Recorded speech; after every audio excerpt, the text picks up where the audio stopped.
DJ चंदन शर्मा की आवाज में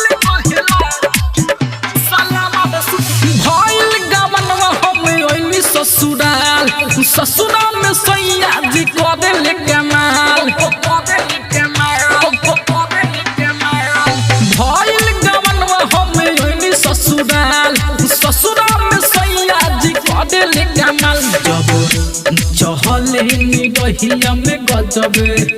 चाहले कहेला जब चहले निगहिया में गजब चाहले कहेला सलावार सूट पे सैया हमें माल कहेला सलावार सूट पे सैया हमें माल कहेला सलावार सूट पे सैया हमें माल कहेला संदीप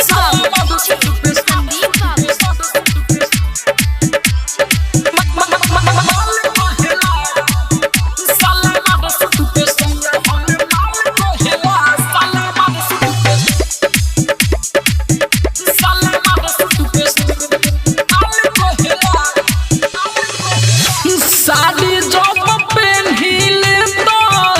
मुहावा बनावेले सूट साला बहाद अपना हाथ पहिरावेले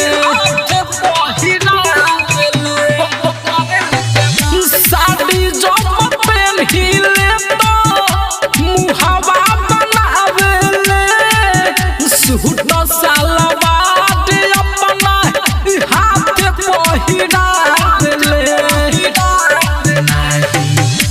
हमारा से कौन भूसा वाले कहले नाही हमारा से कौन भूसा वाले कहले सलावार सूट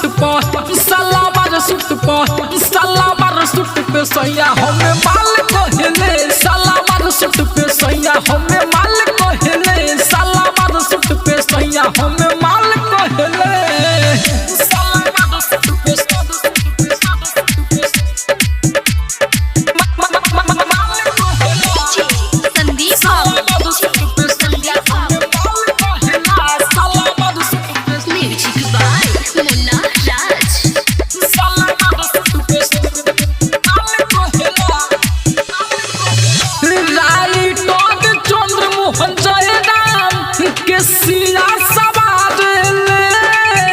कोहरा में बैठा के हमारे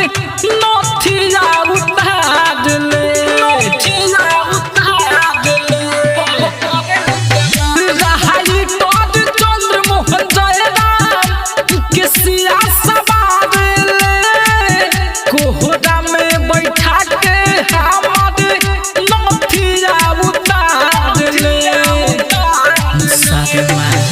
चंदन हरदम खुश हाल रहेले साधुमा चंदन हरदम खुश हाल रहेले सलावार सूट पे सैया हमें माल कहले सलावार सूट पे सैया हमें माल कहले सलावार सूट पे सैया हमें माल कहले ससुराल में सैया जी करे ले कमाल भइल गवनवा हम ससुराल में सैया जी करे ले कमाल जब चहले निगहिया में गजब चाहले कहेला जब चहले निगहिया में गजब चाहले कहेला सलावार सूट पे सैया हमें माल कहेला सलावार सूट पे सैया हमें माल कहेला सलावार सूट पे सैया हमें माल कहेला राज स्टूडियो स्टेशन रोड सुगौली।